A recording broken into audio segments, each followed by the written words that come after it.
예, 안녕하십니까. 네, 수요일이고, 수요부터 배우기 시간입니다. 부처님 생애도 이제 거의, 끝나가는 이제 마지막 장에, 돌입이 됩니다. 오늘 마지막 유행이고, 358페이지 이렇게 시작할, 그 단계입니다.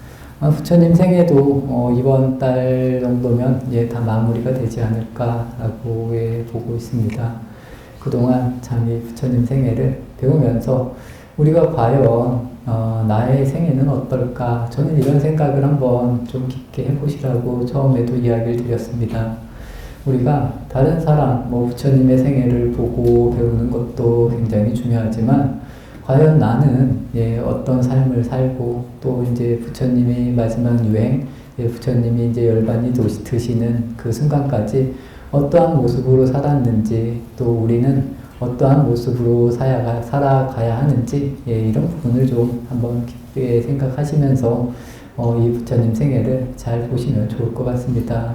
그리고 처음에 말씀드린 것과 같이 이 불교 공부, 다른 경전이나 이런 것을 많이 읽는 것도 좋지만 시간이 날 때마다 좀 부처님 생애를 많이 읽으셔서 정말 많이 읽으면 저는 좋을 것 같습니다.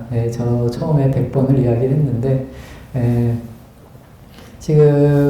저희 보현사에 오시는 분 중에 21번 읽으신 분이 있다고 이야기는 들었습니다. 그래서 여기 계신 보살님들도 좀 열심히 부처님 생애, 다른 책도 좋지만 부처님 생애 책을 한번 쭉 이렇게 읽어보십시오. 집에서 드라마 보듯이 읽으셔도 좋고 그냥 평소에 여유로울 때 조금씩 보시면서 이 책을 읽는 게 그만큼 좋다는 겁니다. 아마 여기 계신 분들 중에 책을 읽는다는 것이 나쁘다고 생각하시는 분들은 별로 없을 겁니다. 그만큼 책을 읽는 게 중요한 게 뭐냐면 우리가 수행하는 것과 좀 비슷한 맥락이기도 합니다. 내 의지로 이 책장을 넘기면서 읽어야 되는 거기 때문에 좋다는 겁니다. 듣는 거나 보는 거는 그 힘이 훨씬 더 약하다는 겁니다. 우리가 수행을 하는 것도 이 관세음 보살이거나 아니면 화두를 챙길 때도 마찬가지로 이 책을 읽는 것과 비슷한 느낌이면 오히려 저는 더 좋은 것 같습니다. 그래서 그냥 보고 듣는 것보다 내가 스스로 읽는 게 굉장히 중요하다. 내가 스스로 무언가를 계속 할 수 있는 그런 방향성을 만드는 게 중요하다라고 말씀을 드리고 싶습니다. 그래서 책을 읽는 것도 굉장히 중요하고 듣는 것도 당연히 중요하겠지만 우선은 저는 개인적으로 읽는 게 더 중요하다라고 생각을 합니다. 그래서 시간이 되실 때마다 좀 이렇게 열심히 읽으셔서 부처님 생애를 많이 읽으시고 많게는 많이 읽을수록 좋은데 100번 정도 읽는 거 저는 충분히 좋은 본인들에게 선물이 되지 않을까. 그리고 부처님 생애를 한 100번 정도 읽었을 때 본인의 생애가 좀 잘 정리가 되지 않을까라는 저는 그런 생각을 합니다. 그래서 여기 계신 모든 도반님들에게 그 어떤 수행이나 좋은 책, 법문보다 오히려 이 부처님 생애 책을 읽는 게 훨씬 더 중요하다고 이렇게 말씀을 드리면서 마지막 단락, 10단락, 마지막 유행, 이렇게 시작을 하도록 하겠습니다. 첫 번째 단락의 제목은 파멸하지 않는 7가지 법이라는 겁니다. 부처님께서 이렇게 본문을 보면 우리가 살면서 우리는 망한다거나 아니면 내가 사라진다거나 아니면 내가 지금 이렇게 영유하는 이런 인생이나 삶이 갑작스럽게 무너지고 이렇게 됐을 때 또 그런 것을 좋아하는 사람은 하나도 없을 겁니다. 하지만 부처님께서 이렇게 법문으로도 이렇게 이야기를 하셨다는 겁니다. 이 파멸을 하지 않는 7가지 법에 대해서 한번 말씀을 드리겠습니다. 358페이지입니다. 부처님이 깨달음을 이루신 후 44년, 부처님이 깨달음을 이루신 후 이제 45년이 되면 이 열반에 드십니다. 깨달음을 얻으시는 나이가 35살, 그리고 45년 동안 이렇게 이제 각처를 이렇게 돌아다니면서 끊임없이 이 사람을 만나고 이 정법 활동을 하셨다는 겁니다. 저는 우스갯소리로 한 65살쯤 되면 은퇴를 한다라고 이야기를 하고 있는데, 예, 부처님께서는 은퇴를 안 하시고 돌아가시는 그 순간까지도 끝까지 이렇게, 예, 많은 분들을 만나고, 이제 뒤에 보시면 뭐 마지막 제자, 또 마지막 제자에게 또 법문을 해주는 그런 모습들이 이렇게 나온다는 겁니다. 그만큼, 예, 저하고는 이 생각하는 게 완전히 다른 그런 분이 아니었나라고 저는 이렇게 생각을 합니다. 저 같은 경우는 조금 힘들면 자꾸 힘들다 뭐 이렇게 이야기도 가끔은 하는 것 같은데, 예, 부처님께서는 그러지 않으신 것 같습니다. 그래서 깨달음을 이루신 후 44년 기짜쿠타라는, 예, 곳에 머무르면서 이 부처님께 이 아자타사투 왕의 대신 와사칼라라는 사람이 찾아와서 이런 이야기를 묻는다는 겁니다. 이 북쪽에 강력한 경쟁자, 이 왓지 연맹이라는 나라가 있는데, 이 나라를 이렇게 토벌하고 싶다라는 이 아자타사투 왕의 뜻을 이제 부처님께 이렇게 여쭙는 것으로 이렇게 시작을 합니다. 그 다음 줄에 보시면, 이 부처님과 이제 아난다가 이 이야기하는 걸로 이 대신 이렇게 이야기를 합니다. 부처님께서 아난다에게 이렇게 묻는다는 겁니다. 아난다, 왓지 사람들은 자주 회의를 열며 회의에는 많은 사람들이 참석한다는데 사실인가? 예, 이렇게 물으니까 아난다가 사실입니다. 또 부처님께서 말씀을 하십니다. 왓지 사람들은 윗사람 아랫사람이 서로 화목하며 함께 국정을 운영한다는데 사실이냐? 사실입니다. 왓지 사람들은 앞사람들이 정한 규칙과 법률을 깨뜨리지 않고 중시하며 함부로 고치지 않는다는데 사실인가? 사실입니다. 이렇게 아난다가 계속 이야기를 합니다. 왓지 사람들은 부모에게 효도하고 스승과 어른을 공경하며 순종한다는데 사실인가? 예, 이것도 사실입니다. 이렇게 아난다가 이야기를 하고, 왓지 사람들은 남녀가 고유의 의무를 수행하며 여인들은 행실과 덕행이 참되고 남자들은 강압적으로 이끌거나 약탈하는 법이 없다는데 사실인가? 사실입니다.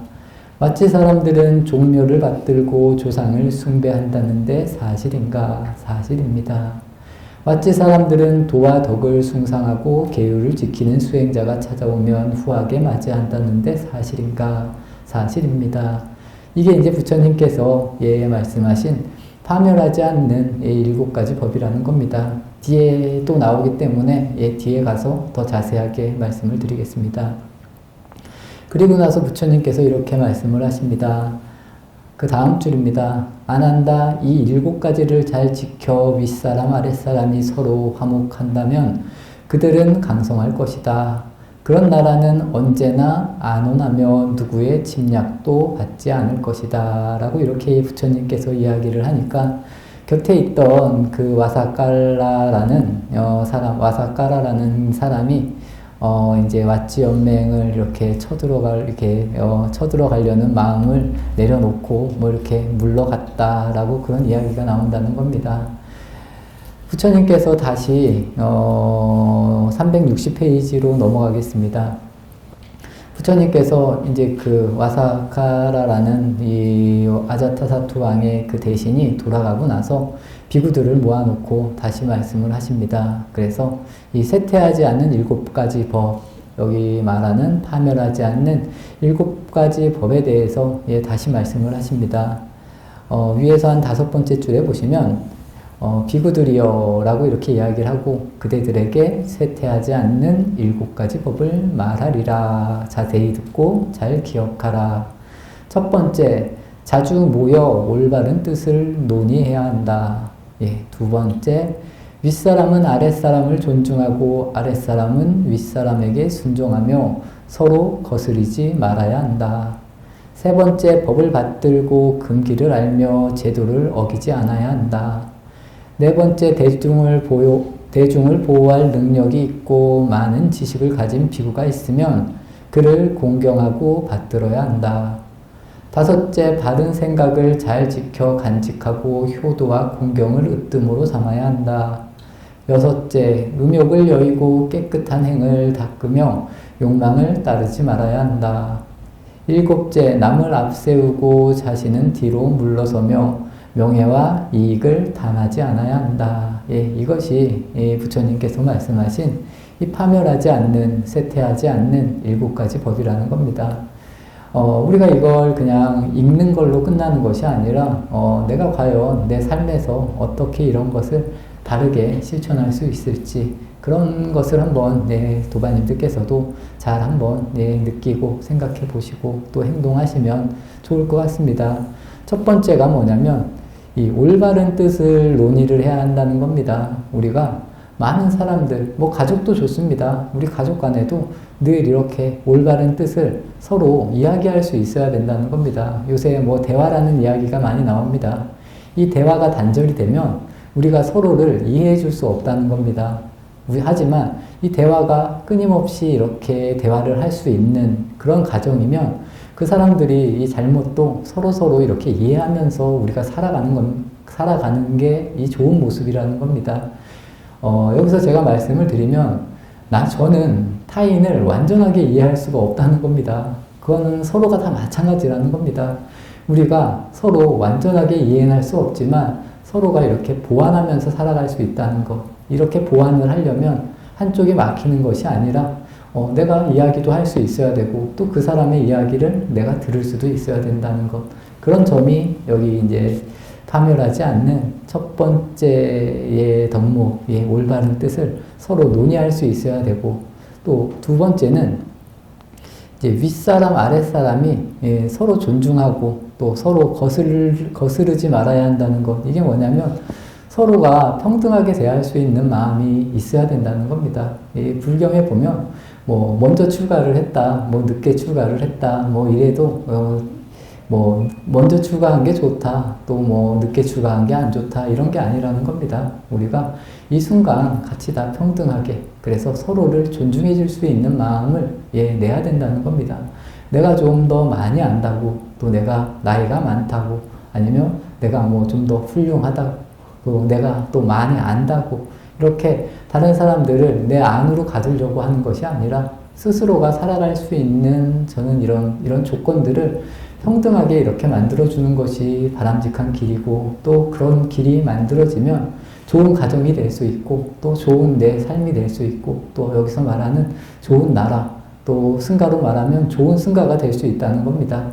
이런 식으로 이제 부처님께서 두 번째로 이렇게 이야기를 하셨고 뭐 세 번째는 이제 법을 받들고 금기를 알면서 제도를 어기지 않아야 한다. 우리가 이 법이라는 것을 스스로 그 단체에서 이렇게 만들어 놓는다는 겁니다. 이 법이라는 것을. 그래서 이 법이라는 것을 잘 지키라고 만들어 놓은 건데 이 법을 뭐 피해가라고 만들어 놓은 것은 분명히 저는 아니라고 생각을 합니다. 그래서 내가 스스로 잘 지킬 수 있는 그런 마음을 내야 되고 또 네 번째 대중을 보호할 능력이 있고 많은 지식을 가진 여기서는 이제 스님들을 위주로 나왔기 때문에 이 비구가 있으면 그를 공경하고 받들어야 한다. 뭐 이런 점들은 뭐 누구나 다 아실 거라고 생각을 하고 또 다섯 번째 바른 생각을 잘 지켜 간직하고 효도와 공경을 으뜸으로 삼아야 한다. 이 효도와 공경이라는 부분 우리가 어떠한 입장에서든 서로를 공경할 수 있는 그런 마음이 있어야 된다는 겁니다. 나이가 많다고 해서 공경을 하는 것이 아니라 서로 잘 공경할 수 있는 이런 모습들. 이런 식으로 뭐 여섯 번째는 뭐 음욕과 계행에 대한 말, 일곱 번째 남을 앞세우고 자신은 뒤로 물러서며 명예와 이익을 탐하지 않아야 한다.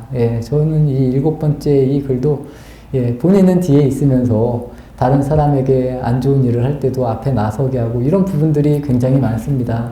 본인은 뒤에서 어떻게 보면 깨끗한 척 이렇게 있으면서 다른 사람들에게는 안 좋은 일을 시키고 이런 모습은 굉장히 좋은 모습이 분명히 아닙니다.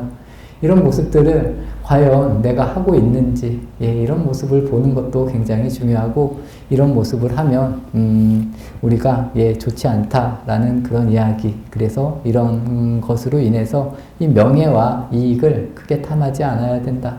이렇게 됐을 때 이 밑에 줄에 보시면 올바른 법과 올바른 대중이 머무는 승가는 파괴되는 일이 없이 나날이 번창할 것이다. 이렇게 부처님께서 이야기를 하셨습니다. 어찌 보면 요새 뭐 종교가 어렵다, 뭐 불교가 어렵다, 뭐 이런 이야기를 자주 듣습니다. 저도 뭐 심심풀이로 한 번씩 이야기를 합니다. 이런 식으로 하면 안 된다.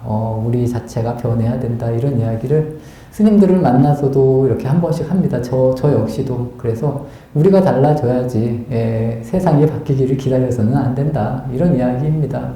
그렇기 때문에 여기에 있는 7가지만 정말 승가가 스님들이 잘 지켜도 저는 이 불교라는 것이 또 부처님 법이 이렇게 없어지고 파멸되지 않을 거라고 생각합니다. 그런 것을 우리가 어떻게 잘 지키고 또 함께 하느냐에 따라서 많은 것이 달라지는 것이지, 또 저는 다른 건 없다고 생각을 합니다. 내가 그렇게 화려하고 이렇게 뭐 찬란하게 빛날 필요도 없고, 또 예전에 이 깨달음에 대해서 뭐 확철대오다 뭐 이런 이야기, 뭐 깨닫고 나면 모든 것이 이루어진다 이런 것보다 깨달음은 우리가 살면서 굉장히 많이 올 수도 있습니다. 또 우리가 순간순간 깨닫고 아는 것들이 굉장히 많이 생길 수도 있다는 겁니다.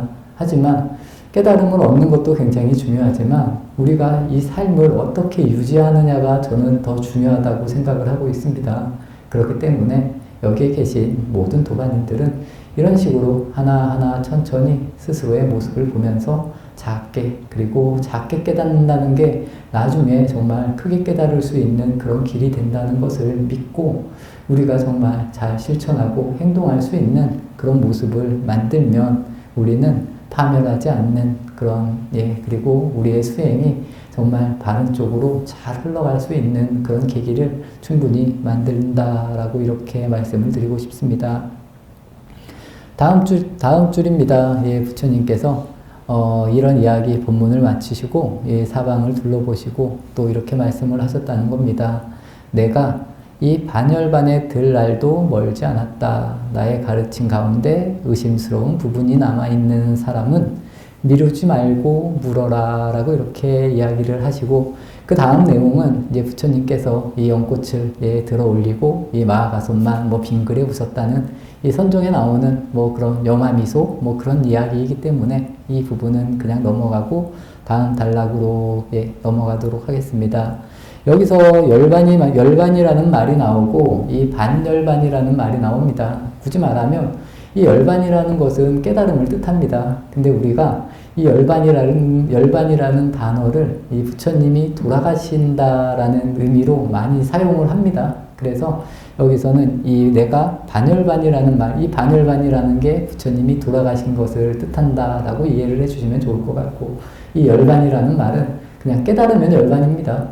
그렇게 이해를 해주시면 좋을 것 같습니다. 다음 단락, 강가강을 건너 왜 살리로라고 이 단락이 이렇게 나옵니다. 부처님께서 이 라자가를 떠나서 암바라티카 마을을 거쳐서 이 날란다로 향했다 이렇게 나오고, 여기서 이제 부처님이 이제 다른 곳으로 이렇게 이동하는 그런 중에 여기 이제 그 제자들에게 이렇게 법문을 하는 그런 내용의 이야기가 있습니다. 362페이지 네 번째 줄에 보시면 부처님께서 이런 법문을 하십니다. 계율을 어기는 행실, 나쁜 사람에게는 5가지 손실이 있다. 이렇게 말씀을 하십니다. 첫째가 재산이 줄어들고, 둘째가 평판이 나빠지며, 셋째는 많은 사람들이 모인 자리에서 떳떳하지 못하고, 넷째 죽을 때 허둥대며 괴로워하고, 다섯째는 죽은 다음 지옥에 떨어져 고통받게 된다. 반대로 이 계율을 지키는 행실 바른 사람에게는 5가지 이익이 있습니다. 첫째, 재산이 늘어나고, 둘째, 평판이 좋아지며, 셋째, 어떤 모임에서든 당당하고, 넷째, 죽을 때 허둥대지 않으며, 다섯째, 죽은 다음 하늘나라에 태어나게 됩니다. 뭐 이런 이야기입니다. 그만큼 우리의 삶의 모습, 어찌 보면 이 삶의 모습을 지키는 게 우리가 계율을 지킨다. 이 불교에는 5계라는 게 있습니다. 이 계속 강조해도 끝없이 강조를 해도 저는 이 중요한 부분이 아닐까 싶습니다. 정말 이 5계에 나오는 내용만 내가 정말 잘 지킬 수 있으면 여기서 나오는 것과 같이 예, 재산도 늘어나고 예, 평판도 좋고 또 어떤 모임에서든 내가 당당할 수 있고 또 어떤 사람 앞에서든 내가 당당할 수 있다는 겁니다. 그리고 내가 죽을 때 당연히 허둥대지도 않고 또 죽은 다음에 뭐 하늘나라 뭐 이렇게까지는 말씀을 드리고 싶진 않은데 예, 우리가 정말 행복하게 살 수 있고 당당하게 살 수 있다라는 것, 그래서 이 계율이라는 부분을 잘 지키라고 이렇게 부처님께서 이야기를 하셨다는 겁니다. 예, 밑에서 5번째 줄에 보시면 이 외살리로 들어서 한 나무 그늘 아래에서 쉬고 계실 때였다. 부처님이 외살리로 오셨다는 소문을 소문을 듣고 가장 먼저 달려온 이는 외살리의 기녀 안바빨리였다. 예, 부처님이 이 외살리라는 곳에 도착을 했는데 가장 먼저 예, 부처님을 만나러 온 것이 이 기녀 안바빨리였다라는 그런 이야기입니다. 온 나라의 귀족과 부자들이 목을 매는 여인, 나라 밖까지 소문난 미녀 안바빨리가 새하얀 깃털로 장식한 수레를 타고 부처님을 찾아왔다. 화려한 겉옷을 벗고 빛나는 장신구를 떼고 신발까지 벗었지만 그녀의 자태는 눈부셨다. 쾌락을 찬탄하고 향유하며 자신의 미모를 자랑하던 안바빨리, 성욕의 굴레에 묶인 자들 위에서 여신처럼 군림하던 안바빨리였다. 그녀가 쾌락의 천박함을 꾸짖고 탐욕의 위험과 재앙을 경고하는 부처님에게 제 발로 찾아와 머리를 조아린다는 것은 쉽지 않은 일이었다. 예, 여기서도 이렇게 나옵니다. 이 안바빨리라는 여인이 이제 기녀였는데 뭐 굉장히 이쁘고 모든 사람들이 이 추앙하는 뭐 그 정도의 기녀였던 것 같습니다. 예. 그렇지만 그 여인이 이 부처님을 찾는다는 것 자체가 예, 쉬운 일은 분명히 아니었을 거라는 겁니다. 왜냐하면 본인이 잘나고 좀 이렇게 대단하다고 생각하고 이런 분들이 부처님을 찾아와서 이렇게 머리를 조아린다는 것은 예, 그녀가 뭐 진실한, 부처님께서도 그래서 그녀의 용기와 이 진실한 마음을 이렇게 칭찬을 하셨다는 겁니다. 여기 그 다음 줄을 보시면 지혜롭고 연륜이 있는 남자가 법을 좋아하고 진리를 추구하는 것은 어찌 보면 기특하달까 없는 일이지요 라고 이런 말이 나옵니다.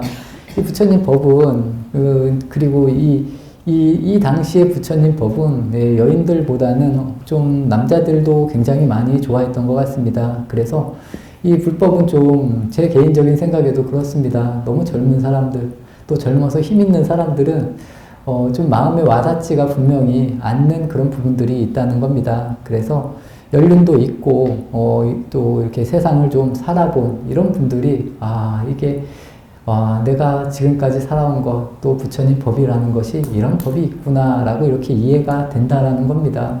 그렇기 때문에 제 개인적인 생각에도 이 젊은 사람들은 어찌 보면 좀 이해하기가 어려운데 여기서 이제 안바빨리 같은 기녀 여인이 부처님을 찾아온 것은 예, 굉장히 희우하고 뭐 좋은 일이다라고 이제 부처님께서 예, 이야기를 하시는 겁니다. 그래서 부처님이 이 따뜻한 음성으로 이렇게 말씀을 이어간다는 겁니다. 중간쯤 보시면 여인이여 많은 사람들이 아름다운 몸매와 재물을 보배로 여기지만 그건 진정한 보배가 아닙니다. 매끈하던 피부도 세월이 가면 낙타의 등짝처럼 거칠어지고 튼튼하던 다리도 어느 날 돌아보면 지팡이의 의지에 후들거리게 됩니다. 영혼을 맹세하던 사랑도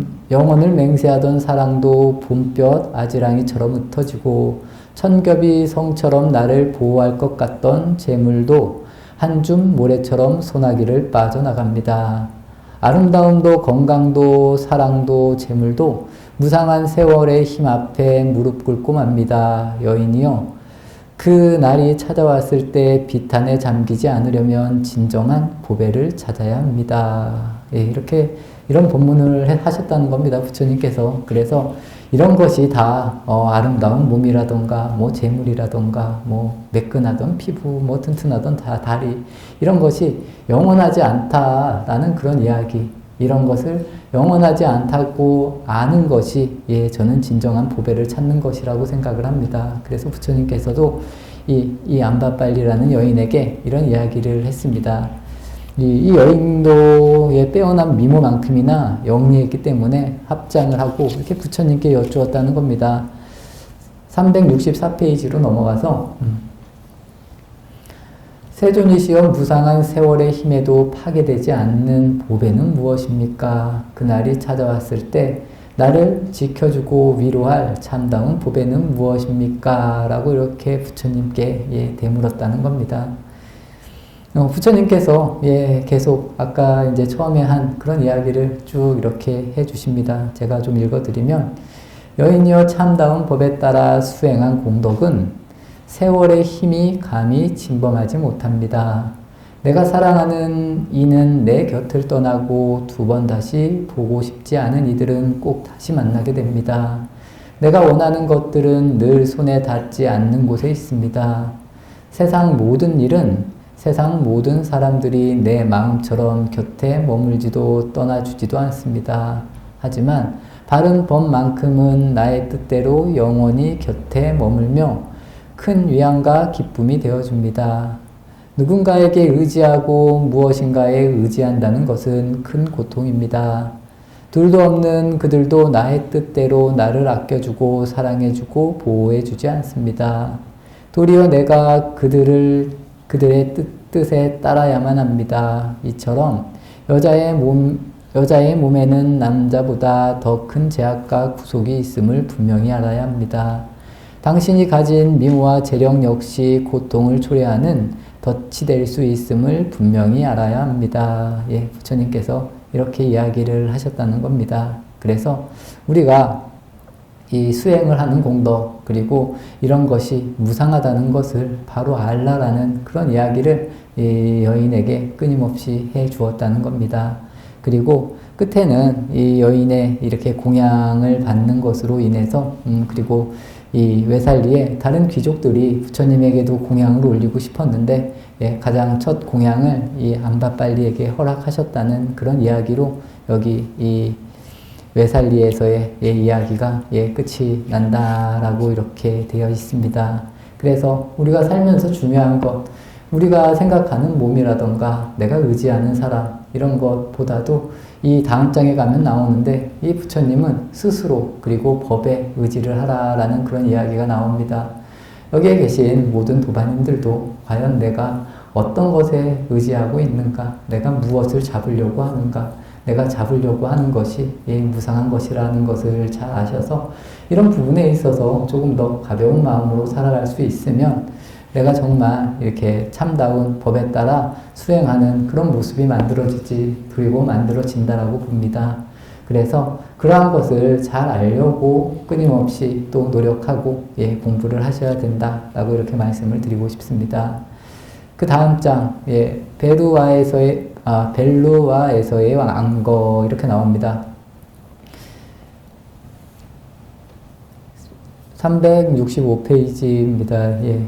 깨달음을 이루신 후 45년입니다. 깨달음을 이루신 후 이제 45년이 이제 부처님이 아까 말씀드린 반열반에 드는 그 해입니다. 깨달음을 이루신 후 45년 그의 외살리에서 심한 기근이 찾아와 많은 비구들이 한꺼번에 걸식하기가 어려웠다. 부처님께서는 비구들에게 말씀하셨다. 각자 머물 곳을 찾으라. 뭐 이런 식으로 해서 이제 부처님께서 말씀하신 게 외살리 인근 그리고 각자 흩어져서 마음에 맞는 사람들끼리 이렇게 모여서 그 상황이 탁발하기가 어렵기 때문에 이렇게 잘 지내라고 이렇게 이야기를 하시고 부처님께서는 벨루아라는 마을에서 이렇게 안거를 하셨다는 겁니다. 366페이지로 돌아가시면 그 당시 벨루아에서 이제 부처님께서도 연세가 많이 드셔서 심한 병을 앓으셨다라고 이렇게 나옵니다. 그래서 부처님이 홀로 조용히 지내면서 이 그 병의 고통을 이 정진의 힘으로 이렇게 견뎌가면서 이렇게 살아가셨다는 겁니다. 그러던 이제 어느 날 이제 기력을 회복하신 부처님께서 이 거처에서 나와 나무 그늘 아래 자리를 펴고 앉으셨는데 그때도 이렇게 고통스러워하시는 부처님 곁을 아난다가 이렇게 눈물로 지키고 이렇게 서 있었다라고 이렇게 이야기가 나옵니다. 안한다는 이제 부처님이 예, 힘이 없고 정말 이렇게 뭐 점점 이제 병이 들고 하니까 스스로도 굉장히 더럽고 슬펐던 것 같습니다. 그래서 부처님이 없으면 이제 교단을 어떻게 해야 되냐 뭐 이런 생각을 예, 했을 때 부처님께서 이제 안한다에게 말씀을 하십니다. 중간쯤에 보시면 안한다 승가가 열애에게 무엇을 기대하고 있느냐. 열애는 아무것도 감추지 않고 이미 모든 것을 말했다. 열애만 아는 법은 손에 꼭 움켜잡고 너희에게 가르치지 않은 그런 것이 없다. 열애 혼자만 가르치고 갈 법이란 없다. 또한 열애만 깨달음을 얻었다고 말하지 않는다. 예, 이런 글들은 좀, 예, 도반님들도, 예, 많이 읽으면 좋을 것 같습니다. 안한다에게 승가가 과연, 예, 열애에게 무엇을 기대하고 있느냐. 그리고 열애는 아무것도 감추지 않고 이미 모든 것을, 예, 말했다는 겁니다. 그리고 열애만 아는 법을 손에 이렇게 꼭 움켜잡고 다른 사람에게, 예, 가르치지 않은 그런 것이 하나도 없다라는 것. 그래서 열애 혼자만 가지고 갈 법이란 없다. 또한 열애만 깨달음을 얻었다고 말하지도 않는다는 것. 이런 것을 한번, 예, 도반님들께서도 잘 읽어보십시오. 읽어보시고 잘 이렇게 신경 그리고 좀 의문을 갖고 한번, 예, 생각을 해보십시오. 이런 글들이 저는 굉장히 좋은 글이라고 생각을 합니다. 안한다는 이런 말을 부처님께서 하니까, 예, 끝내 눈물을 보이고 말았다라고 이렇게 이야기를 합니다. 그리고 나서 부처님께서 마지막 줄에 보시면 안한다, 내가 비구를 이끈다거나 내가 승가를 좌지우지한다고 생각지 말라. 승가의 어떤 문제에 대해 내가 명령을 내린다고 생각하지 말라. 부처님께서 또 이렇게 말씀을 하십니다. 부처님은 스스로가 타인을 뭐 이끈다라는 생각, 또 승가를 내가 좌지우지한다라는 그런 생각도 없이 그냥, 예, 행하시는 그런 분이라는 겁니다. 우리 역시도 그렇게 해야 된다. 저는 그렇게 생각을 합니다. 승가의 어떤 문제에 대해서 뭐 내가 명령을 내리지도 않는다라고 부처님은 이야기를 하십니다. 하지만 우리는 굉장히 이런 것들을 스스로가 나서서 하고 싶은 그런 모습들이 저는 굉장히 많지 않나. 그래서 내가 주가 돼서 이 일을 해야 되고 이 일을 이루어야 되고 만들어야 되고 이런 부분이, 예, 끊임없이 만들어지는 것이 아닐까 싶습니다. 이런 부분도 한번 도반님들께서도 한번 깊게 한번 잘 읽어보시면서 과연 나는 어떠한 방식으로 또 어떠한 방식이 부처님이 말씀하신 방식과 맞는지 한번 잘 생각해 보시면 좋을 것 같습니다. 그 다음 중 이렇게, 예, 줄에 보시면 부처님께서 또 안한다, 내 정진의 힘으로 고통을 이겨내고는 있지만 안한다, 내 나이 80이다. 이제 내 삶도 거의 끝나가고 있구나. 여기저기 부서진 낡은 수레를 가죽끈으로 동여매 억지로 사용하듯 여기저기 금이 간 상다리를 가죽끈으로 동여매 억지로 지탱하듯 안한다. 내 몸도 그와 같구나. 예, 부처님께서 이렇게 말씀을 하셨다는 겁니다. 예, 이런 표현이, 예, 참 저는, 예, 굉장히, 예, 아름다운 것 같습니다. 그러니까 부처님도 이 늙음을 또 몸이 늙어지는 것을 우리가 피할 수 없다는 것, 예, 당연하다는 겁니다. 하지만 내가 어떻게 받아들이냐 이런 부분이 훨씬 더 중요하다. 예, 이렇게 잘 이해를 하시면서 한번 들어보시면 좋을 것 같습니다. 부처님께서 말씀하십니다. 너 자신을 등불로 삼고 너 자신에게 의지하라. 너 자신밖에 다른 것에 의지하지 말고 오직 너 자신에게 전념하라. 법을 등불로 삼고 법에 의지하라. 법을 떠나 다른 것에 매달리지 말라. 뭐 여기에 이제 뭐 자등명, 법등명에 대한 뭐 그런 이야기 한번, 예, 많이 들어보셨을 그런 이야기입니다. 과연 나를 등불로 삼고 법을 등불로 삼는다는 그런 의미가 무엇인지 이런 부분에 대해서도 한번 도반님들께서도 깊게 한번 사유를 해보시는 게 저는 좋을 것 같습니다. 한 번 더 읽어드리면 너 자신을 등불로 삼고 너 자신에게 의지하라. 너 자신밖에 다른 것에 의지하지 말고 오직 너 자신에게 전념하라. 법을 등불로 삼고 법에 의지하라. 법을 떠나 다른 것에 매달리지 말라. 뭐 이런 이야기인데 너 자신을 등불로 삼고 스스로에게 의지하라는 이런 내용이 절대로 이기적인 내용이 아니라는 거, 이거를 잘 아셔야 됩니다. 이기적이라고 하는 게 아닙니다. 나를 이렇게 보기 때문에 남도 똑같이 이렇게 볼 수 있는 그런 눈을 만드는 게 굉장히 중요하다는 겁니다. 그래서 나에게 의지하는 거와 똑같이, 또 나를 좋아하는 거와 똑같이 다른 상대도 그렇게 봐주라는 것. 우리는 나와 남을 따로 본다는 이런 의미를 이 불교에서는 이 둘이 아니다라는 표현으로 끊임없이 이야기를 한다라고 이해를 하시면 좋을 것 같습니다.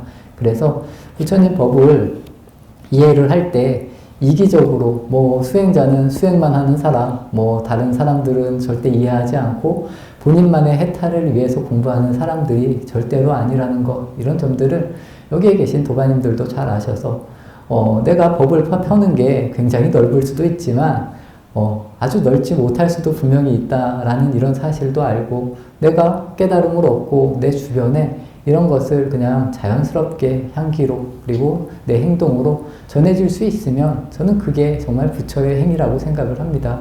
우리가 알고 있는 뭐 보살의 대원이라고 해서 지구에 있는 모든 사람들을 내가 구제한다라면 뭐 굉장히 좋은 일이겠지만, 그렇게까지 크게 벌어지지는, 그리고 그렇게까지 크게 벌어지기는 굉장히 쉬운 일은 분명히 아니라는 겁니다. 왜냐하면 사람 자체가 만날 수 있는 인연이 저는 분명히 한계가 있다라고 봅니다. 그리고 그런 부분이 사람과 사람에 따라서 또 굉장히 다르다는 것. 그래서 내가 할 수 있는 정도를 최선을 다하되 내 모습이 뭐 만인 앞에 나가서도 똑같고 뭐 적은 사람들 앞에서 나가서도 비슷하고 이런 모습을 만드는 게 굉장히 중요하다는 겁니다. 다른 사람들 앞에서는 되게 근엄한 모습을 보이다가 작은 나랑 친한 사람들이 있을 때는 또 그 모습이 확 바뀌어져서 다른 모습으로 살고, 이런 모습은 그렇게 좋은 모습이 저는 아니라고 생각을 합니다. 특히나 이 깨달음이나 부처, 뭐 보살에 가까워질수록 내가 삶을 사는 모습이 저는 좀 일치가 돼야 된다라는 그런 이야기를 꼭 드리고 싶습니다. 그래서 한 사람하고 있든 뭐 100사람하고 있든 1000사람과 있든 내 모습이 어느 정도 비슷할 수 있으면 내가 그래도 내 삶이 괜찮구나 라고 이해를 하시면 좋을 것 같습니다.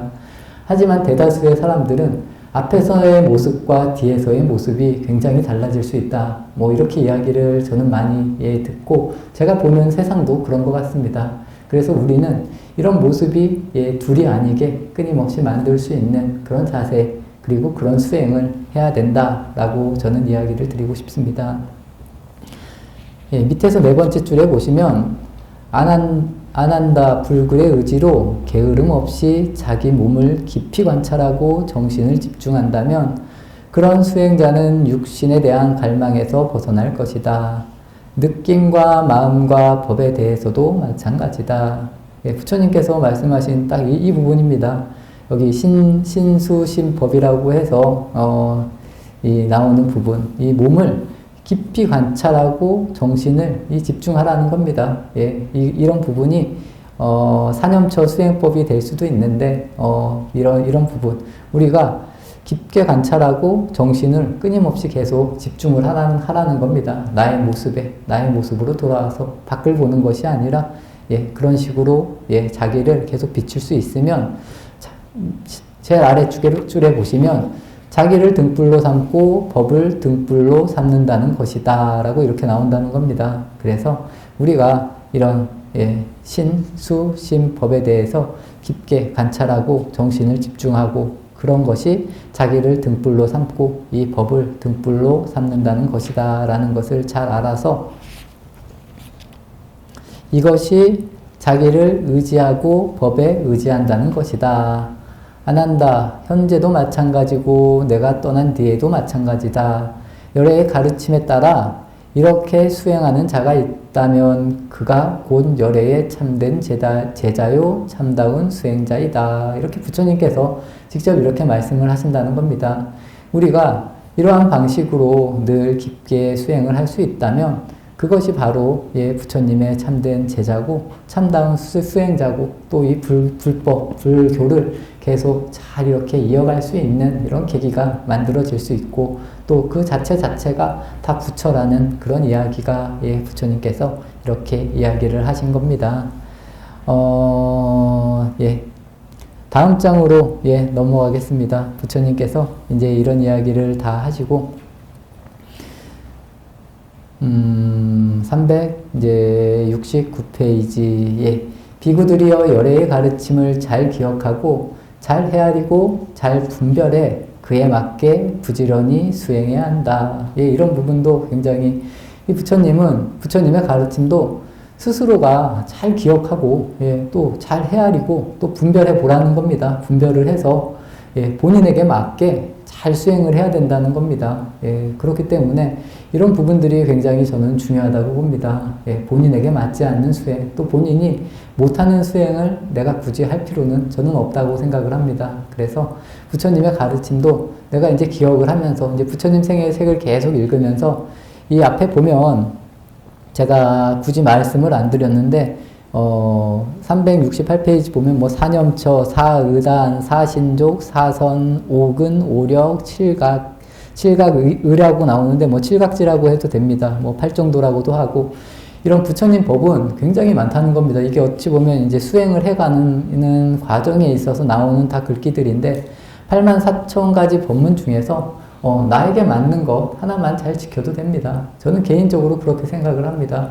오늘 5계에 대해서 이야기했는데 이 생명에 대한 계를 잘 지키고 우리가 여기에 있는 모든 생명을 정말 소중하게 생각한다면 그 생명 하나만으로도 우리가 뭐 5계나 모든 계를 다 지킬 수 있다는 겁니다. 그러니까 이분들의 이 생명 하나를 정말 소중히 여기면 이 생명에게 뭐 거짓말을 할 수도 없을 거고 이 생명에게 뭐 나쁜 행위를 할 수 없고 뭐 거짓말도 할 수 없고 이렇게 이 하나만 가지고도 다 연결이 될 수 있다라고 저는 이렇게 이야기를 드립니다. 그래서 자기가 가장 잘할 수 있는 부분을 깊게 생각을 해서 마음에 새기고 그것을 잘 지키려고 끊임없이 노력하면 그게 저는 진정한 수행이라고 봅니다. 하지만 내 마음에 정말 새겨지는 게 없이 이것도 하고 저것도 하고 뭐 이게 좋으니까 이것도 한번 해보고 저것도 하고 이렇게 되면 어찌 보면 좀 길을 돌아가는 거라고 이해를 하시면 좋을 것 같습니다. 하지만 처음에는 이런 부분도 분명히 필요합니다. 그래서 좀 여러 가지를 해보는 것도 좋지만 내가 정말 절에 다니면서 해보니까 이거 하나가 나에게는 제일 잘 맞다라고 했을 때 뭐 기도면 기도, 뭐 사경이면 사경 어떠한 수행법을 해도 저는 상관이 없다라고 말씀을 드리고 싶습니다. 하지만 본인에게 잘 맞는 그런 방향성은 분명히 본인의 가슴에 깊이 새길 수 있는 그런 수행이면 좋을 것 같습니다. 부처님께서 이렇게 이야기를 하시고 세상이 더덥고 무상하다. 그리고 이제 본인도 늙어서 살 날이 얼마 남지 않았다라고 하니까 이 비구들이 막 땅바닥에 쓰러져서 가슴을 치면서 뭐 울부짖고 뭐 그랬다는 겁니다. 부처님께서 눈물을 거두어라 라고 이렇게 말씀을 하시고 걱정하지도 슬퍼하지도 말라. 사람이건 물건이건 한번 생겨난 것은 끝이 있기 마련이다. 변하지 말고 바뀌지 말라고 아무리 애원을 해도 그건 이루어질 수 없는 일이다. 그대들에게 늘 말하지 않았는가. 은혜와 사랑은 덧없고 한번 모인 것은 흩어지기 마련이라고. 이 몸은 내 소유가 아니며 이 목숨은 오래 가지 않는다고 이렇게 부처님께서 말씀을 하시고 아난다에게 아난다 외살리를 보는 것도 이것이 마지막이구나 라고 이렇게 이야기를 하면서 이번 장이 끝이 납니다.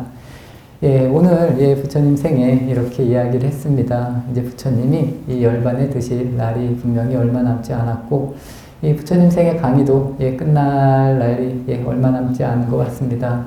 하지만 우리가 어떻게 이 부처님의 가르침을 내가 잘 받아들이고 바르게 행동하느냐.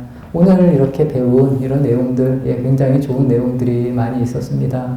여기에 계신 도바님들도 정말 내 가슴에 깊이 새길 수 있는 한 가지 정도의 의미 있는 것을 이렇게 잘 새겨서 내가 수행을 할 수 있다라면 저는 본인의 삶이 정말 완성되고 내 생애가 정말 편안하게 마무리가 되지 않을까라는 이렇게 이야기를 드리고 싶습니다. 어찌 보면 이 수행이라는 게 다들 굉장히 어렵다 뭐 이런 이야기를 합니다. 하지만 이 어렵다는 것이 너무 쉽기 때문에 저는 어렵다고 생각을 합니다. 그래서 내가 정말 나를 잘 돌아보고 내 삶을 내가 돌아보고 내가 내 삶의 주인공으로서 잘 살아가라는 겁니다. 살아가면서 내가 받을 것은 당당하게 받을 수 있고 또 내가 버릴 것을 당당하게 버릴 수 있는 이런 삶들을 잘 만들면 내가 어느 자리에 서든 당당하게 마무리를 그리고 늘 당당한 자세로 살아갈 수 있지 않을까라는 이런 말씀을 드리면서 오늘 수요 붓다 배우기 마치도록 하겠습니다.